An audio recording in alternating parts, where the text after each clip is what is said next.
Hello, M के Jain classes के YouTube channel पर आप सबका स्वागत है। मैं डॉक्टर एम के जैन। तो आज हम चर्चा कर रहे हैं नीट काउंसलिंग की। बहुत सारे नीट काउंसलिंग पे वीडियो बन गए हैं। मैं आपको थोड़ा सा अलग तरीके से बहुत शॉर्ट में आपको मैं बताता हूँ ताकि आप पैनिक नहीं हो, क्योंकि बहुत ज़्यादा जब आप वीडियो देखते हैं तो आप पैनिक हो जाते हैं कि अच्छा कहीं गलती नहीं हो जाए, कुछ ऐसा कुछ है नहीं है, राइट। तो आज नीट 2023 काउंसलिंग के बारे में ही हम लोग बात करेंगे, डिटेल में बातचीत करेंगे, लेकिन बहुत शॉर्ट में मंत्रों के रूप में, ताकि आप कोई कंफ्यूज ना हो। अगर आप मेडिकल एस्पिरेंट हैं, आपका नीट के अंदर कट ऑफ से ऊपर आ गया है आपके, तो ये वीडियो आपके बहुत काम का है। काउंसलिंग के लिए अगर आप एलिजिबल हैं तो this video is quite beneficial for you. शुरू से अंत तक आप देखेंगे तो बहुत शॉर्ट वीडियो है, आपको सब कुछ समझ में आ जाएगा और आप अपनी काउंसलिंग को प्रॉपर कर पाएंगे, राइट। पहली बार देख रहे हैं तो सब्सक्राइब कर लीजिए ताकि आपको आगे भी इस तरह के कुछ वीडियो और आपके लाइफ से रिलेटेड वीडियो आपको आगे मिलते रहेंगे। हालांकि आप सबको बहुत बहुत शुभकामनाएं, आप फ्यूचर के डॉक्टर बनने जा रहे हैं। तो मैं अपनी बात को चालू करता हूँ। सबसे पहले तो आज 20 जुलाई है जब मैं ये वीडियो अपलोड कर रहा हूँ और नीट की काउंसलिंग चालू हो गई है। mcc.nic.in वेबसाइट पे जाकर आपको सारी डिटेल मिल गई होगी, आपने देख ली होगी। मैं तो आपको एक प्रोसीजर नट शेल में बिल्कुल बताने वाला हूँ। तो सबसे पहले तो mcc.nic.in की वेबसाइट पे जाके ऑनलाइन सब काम करना है, ऑफलाइन कुछ भी नहीं है। भूल जाइए कि कोई चीज़ ऑफलाइन होगी, जैसे पहले कुछ चीज़ें होती थी। इस बार कुछ भी चीज़ ऑफलाइन नहीं है, सारी चीज़ें ऑनलाइन है। ये बात बिल्कुल दिमाग में क्लियर हो जानी चाहिए। नंबर 2, आपको सबसे पहले उस वेबसाइट पे जाकर आपको रजिस्ट्रेशन करना है। ये पहला प्रोसेस है, राइट। सबसे पहले नंबर 1 की बात कर रहे हैं। अगर आपके हाथ में कॉपी पेन है तो लिख दीजिए रजिस्ट्रेशन। रजिस्ट्रेशन के लिए स्टार्ट हो चुका है और रजिस्ट्रेशन फ्री में नहीं होगा, रजिस्ट्रेशन के लिए कुछ चार्जेस हैं। आप जब रजिस्टर अपने आप को करेंगे तो उसके लिए आपके पास इनिशियल कुछ डॉक्यूमेंट होने चाहिए। फॉर एग्जाम्पल, अपलोड कुछ नहीं करना है, रजिस्ट्रेशन में किसी चीज़ को अपलोड नहीं करना है, लेकिन आपके पास आपका आधार कार्ड नंबर, आपका जो आपने फॉर्म भरा था नीट का वो, आपका एडमिट कार्ड जो आपको मिला था और आपका स्कोर कार्ड, आपका रोल नंबर, ये सब आपके पास में होना चाहिए। तो जब आप अपने आप को रजिस्टर करेंगे नीट 2023 की काउंसलिंग के लिए तो ये सब चीज़ें आपको वहाँ पर 10th आपको फिल करनी पड़ेगी, सब चीज़ें, राइट। आपकी 10th की मार्कशीट, 12th की मार्कशीट। तो क्यों न जब आप रजिस्ट्रेशन कर रहे हैं तब ये डॉक्यूमेंट लेके बैठे। एक बार रिपीट कर देता हूँ, 10th की मार्कशीट, 12th की मार्कशीट, आपका आधार कार्ड, स्कोर कार्ड जो नीट का एग्ज़ाम दिया था, एडमिट कार्ड जो नीट का एग्ज़ाम आपने दिया था तब जो एडमिट कार्ड था, क्लियर। और रिलेटेड आपके जो डॉक्यूमेंट है जिसको आप मूल निवास, फोटोग्राफ, ये सब चीज़ें कहते हैं, ये आप लेके बैठिए एक बार। अच्छा, इसमें से कोई भूल भी जाते हैं तो कोई प्रॉब्लम वाली बात नहीं है, क्योंकि आप उसको पोज करके वो चीज़ इकट्ठी कर सकते हैं, राइट। लेकिन एक बार लेके बैठेंगे तो सुविधा रहेगी। तो ये डॉक्यूमेंट आपके पास में है। रजिस्ट्रेशन कभी भी मोबाइल फ़ोन से मत करिए। इवन जो ऑर्गेनाइजेशन है गवर्नमेंट का वो भी आपको ये कहता है कि आप किसी लैपटॉप से करिए या साइबर पे जाके करिए, लेकिन आप मोबाइल से मत करिए इसको, क्योंकि बहुत सारी साइज़, आपके सिग्नेचर, आपके फ़ोटो, बहुत सारी चीज़ें, प्लस एक और बड़ी इंपॉर्टेंट बात है कि आप जब मोबाइल से करेंगे कभी कभी वो बैक हो जाता है, फॉरवर्ड हो जाता है, पैनिक सिचुएशन बहुत सारी हो जाएगी, री रजिस्ट्रेशन होता नहीं है, रजिस्ट्रेशन एक ही बार होगा। तो पहला स्टेप सब लोग आज रजिस्ट्रेशन करिए, नंबर 1 स्टेप। और रजिस्ट्रेशन की जो फीस पेमेंट का मोड जब आएगा तो इतना बताने की मुझे इतना होता है जनरल के लिए, इतना ओबीसी के लिए, इसे कुछ बताने की जरूरत नहीं है। जब आप ओपन करोगे वहाँ पर फीस आ जाएगी, जो आपकी कैटेगरी है वो फीस आप पेमेंट कर दीजिए।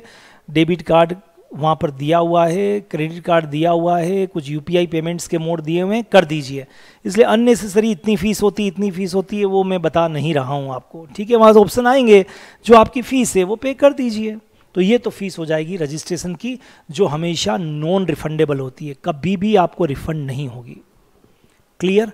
अब अभी जो रजिस्ट्रेशन है वो रजिस्ट्रेशन हो रहा है 15% सीट्स के लिए जो स्टेट गवर्नमेंट की है, डीम्ड यूनिवर्सिटी के लिए हो रहा है 100% सीट, एफएमसी के लिए हो रहा है 100% सीट, एम्स के लिए हो रहा है 100% सीट। तो ये जो पहली काउंसलिंग है, अगर आप इसमें पार्टिसिपेट करना चाहते हैं तो एक ही बार में रजिस्ट्रेशन कर दीजिए। तो आपको अगले जो चरण है, second round state counselling for 85% seat, third round जिसको मोपअप राउंड कहते थे, अब मोपअप राउंड नहीं कहते हैं, उस थर्ड राउंड को थर्ड राउंड ही नाम दिया है। फिर जो लास्ट बची हुई सीट के लिए जो स्टे सीट्स वाला होता है, स्टे फ्री सीट वाला होता है, वो राउंड, ऐसे 4 राउंड होंगे। तो मैं पहली बात जो कर रहा हूँ, रजिस्ट्रेशन करिए। अगर आपको अब किसको करना चाहिए और किसको नहीं करना चाहिए, ये भी बात मैं बता देता हूँ। मैं तो कहता हूँ सबको करना चाहिए। क्या होगा, वर्स्ट टू वर्स्ट नहीं होगा, अगले राउंड में आ जाओगे बस। लेकिन फिर भी क्यों करूँ, ऐसा क्यों करूँ, तो बिल्कुल सिंपल सी बात है कि आप जो आपका पूरा उन्होंने डॉक्यूमेंट दिया, उसके साथ में एक वेबसाइट चल रही है जिसमें पुराना सारा डेटा दिया हुआ है कि किस बच्चे को 15% सीट पर कौन सा कॉलेज मिला था। अब अपनी रैंक को डाल के देख लीजिए उस रैंक प्रेडिक्टर में कि आपको क्या मिल रहा है, ठीक है। पर मैं तो फिर कहूँगा इतने परेशानी में मत फंसिए, आप तो रजिस्ट्रेशन करिए। अब रजिस्ट्रेशन के बाद में एक फ़ीस और होती है, रिफंडेबल होती है, और वो फीस होती है जो काउंसलिंग की फ़ीस होती है। डीम्ड यूनिवर्सिटी के लिए, सेंट्रल यूनिवर्सिटीज़ के लिए अलग अलग फ़ीस है। तो अगर आप डीम्ड में जाना चाहते हैं, सेंट्रल यूनिवर्सिटी में जाते हैं, तो फिर आपको काउंसलिंग का अमाउंट वो बहुत ज़्यादा होता है, सोच समझ के भरना, 2 लाख के करीब होता है, ठीक है। तो बहुत सोच समझ के उस करके बातचीत करके परिवार में फिर करिए। और ये रिफंडेबल तो होता है, पर अगर सही प्रोसेस से आप काउंसलिंग में चलोगे और नहीं मिलेगा तो रिफंडेबल होगा, अदरवाइज़ वो नॉन रिफंडेबल होता है। फिर आपको अगर मिल गया तो वो लेना ही पड़ेगा, नहीं तो ये 2 लाख रुपए आपके चले जाएंगे, और नहीं हो तो फिर ये 2 लाख आपके पास आ जाएंगे। इसीलिए जब आप पेमेंट करें, बच्चे एक गलती करते हैं जो पिछले साल भी कई बच्चों ने की थी और उनको प्रॉब्लम आई। वो किसी साइबर ई मित्र पे जाते हैं, उसको कहते हैं अंकल मेरे पास तो अकाउंट, आपके अकाउंट से पेमेंट कर दीजिए। अब 2 लाख का अमाउंट उसके पेमेंट से उसके जो खाते थे अकाउंट से करवा दिया। अब होता क्या है, आपको नहीं मिला डीम्ड यूनिवर्सिटी, तो पैसा वापस आएगा, वो आपके खाते में नहीं आएगा, वो खाते में किसके आएगा, उस ई मित्र वाले के आएगा। और उस समय बहुत सारे लोगों का करता है, तो भूल भी हो सकती है, इसलिए ऐसा मत करिए। आप अपने कार्ड से या अपने परिवार के जो हैं आपके रिलेटिव्स, उनके कार्ड से आप करिए, सावधानी रखने वाली बात है। अब क्या है, देखिए आपने 15% के लिए किया, साधारण सी बात है, ठीक है। चॉइस लॉकिंग का टाइम दिया हुआ है, सब कुछ डेट दी हुई है वहाँ पर, 27, 28, 29 तक ये सब चॉइस लॉक भी हो जाएगा, सबमिट भी हो जाएगा, और रिजल्ट भी आ जाएगा आपका 29 तक, डेट दिया हुआ है उसने, बहुत सिस्टमेटिक है। अगर आपको मिलता है तो अच्छी बात है, यही होगा। नहीं मिलता है तो आप सेकंड राउंड में चले जाइएगा, बस रजिस्ट्रेशन तो करना है नहीं है। लेकिन अगर मिल जाता है और आप चाहते हैं तो आप जाइए उस कॉलेज में, और उसमें भी जाने की जरूरत नहीं है आपको। पहले तो आपको अपलोड करने पड़ेंगे डॉक्यूमेंट। अब सब ऑफलाइन ऑनलाइन कर दिया है, अपने डॉक्यूमेंट कर दीजिए, ठीक है। अब डॉक्यूमेंट करके आपको वहाँ जाना था, कॉलेज में रिपोर्टिंग कर दीजिए, डेट्स ऑल। लेकिन आप चाहते हैं नहीं, मुझे मिल तो गया है, मैं इसको तो नहीं छोड़ना चाहता हूँ, लेकिन क्या पता इसके बाद मिल जाए तो मैं अपग्रेड पे जाना चाहता हूँ। तो आपको कॉलेज जाना पड़ेगा और कहना पड़ेगा मैं रिपोर्टिंग तो अपनी दे रहा हूँ, पर मैं अपग्रेड में जाना चाहता हूँ, ये सही तरीका है। तो होगा क्या, ये सीट आपकी ही रहेगी, और अगर आप अपग्रेड में जाएंगे और मिल जाएगी तो ये सीट वैकेंट हो जाएगी। क्लियर, तो आपको लॉस नहीं होगा, पर वहां जाके बताना पड़ेगा मैं अपग्रेड में जाना चाहता हूं। और कुछ नहीं हुआ है तो खत्म कर दीजिए, आप सेकंड राउंड में आ जाइए, ठीक है। ऐसा के ऐसा प्रोसेस चालू होगा 3 अगस्त के बाद में, किसके लिए, आपकी स्टेट 85% सीटों के लिए।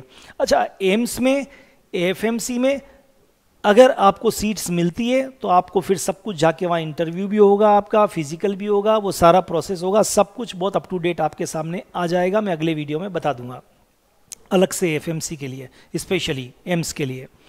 अब 85% में भी यही होगा, चॉइस लॉक करिए, क्यों घबराने की बात है, चॉइस लॉक करिए। रजिस्ट्रेशन तो आपका हो चुका है, स्टेट के लिए कोई काउंसलिंग के लिए फीस जमा करा, जो मिनिमम अमाउंट है वो कराना है अपने को, ठीक है। और आप भर दीजिए, रिजल्ट आ जाएगा, आपको कॉलेज मिल जाता है और आपकी पसंद का कॉलेज है, वहाँ जाके ले लीजिए, वहाँ उसके आप अपलोड कर दीजिए, ठीक है। और सारे डॉक्यूमेंट वहाँ जाके रिपोर्ट कर दीजिए, आपको कॉलेज मिल जाएगा। लेकिन आप चाहते हैं इससे भी और मुझे कॉलेज की चॉइस मिल जाए, तो वहाँ भी कह दीजिए अपग्रेड बस थर्ड राउंड में आप चले जाएंगे, अपग्रेड होगा तो आपको मिल जाएगा, नहीं होगा तो ये सीट तो आपकी पक्की है। सो सिंपल, गलती मत करना बच्चों, प्यार से काउंसलिंग में पार्टिसिपेट करिए, घबराना मत, ठीक है। इतने सारे वीडियो आ गए हैं कि बच्चे इतने कंफ्यूज हो गए हैं कैसे करूं, के कुछ भी नहीं है। वापस नटशेल में कहता हूं, 4 राउंड है, डॉक्यूमेंट कलेक्ट करके बैठिए, ई मित्र पे, साइबर पे या लैपटॉप से भरिए, clear, debit card credit card अपने परिवार वाले से करिए, हो जाता है, well and good, all the best, जाके एडमिशन ले लीजिए, रिपोर्ट कर दीजिए, रिपोर्ट करते समय नहीं चाहिए अपग्रेड करवा दीजिए, नहीं मिलता है तो अगले राउंड में अपने आप चले जाइए, डेट दी हुई है वहाँ पर, फिर अगले राउंड में जाके यही करना है आपको, मिल जाता है तो वेल एंड गुड, अपलोड करिए डॉक्यूमेंट, वहाँ जाके रिपोर्टिंग कर दीजिए, हैप्पी होके खुश होके सो जाइए, महीने भर बाद कॉलेज चालू हो जाएगा, क्या सोचना। अगर वहाँ से भी आगे चाहिए तो अपग्रेड कर दीजिए, नहीं कुछ मिला है तो थर्ड राउंड में अपने आप ही चले जाएंगे। इट्स सो सिंपल, पैनिक होने की आवश्यकता नहीं है। नीचे डिस्क्रिप्शन में मेरे फ़ोन नंबर दिए हुए हैं, जैसा ये वीडियो मंत्र के रूप में आपको समझाया है वैसे वहाँ पर भी मैं आपको मंत्र के रूप में फ़ोन पे जानकारी दे दूंगा, क्लियर। तो ये सिंपल सी चीज़ें हैं, इनको बड़ा बड़ा मत करिए, और आज से ही प्रोसेस चालू हो रहा है। लेकिन अंत में इंपॉर्टेंट बात कहना चाहता हूँ मैं, काउंसलिंग में जिनके भी 400 नंबर से ऊपर हैं पार्टिसिपेट करिए, सब लोग करिए, और चॉइस जितनी है उतनी सब भर सकते हैं आप, कोई रुकावट नहीं है। देख लीजिए, आपको गवर्नमेंट के बाद में डीम्ड आपको अपील करता है या प्राइवेट करता है, जो आपको अपील करे, लेकिन जाना काउंसलिंग के थ्रू है, डायरेक्ट कुछ भी होने वाला नहीं है। इसलिए आप घर पर मत बैठे रहिए कि ठीक है किसी कॉलेज में जाऊंगा, कांटेक्ट करूंगा, वो मेरे को एडमिशन दे देंगे, ऐसा अब होने वाला नहीं है। प्रोसेस से तो आपको निकलना ही पड़ेगा। तो all the best wishes for the all future doctors, thank you so much, all the best, have a great time.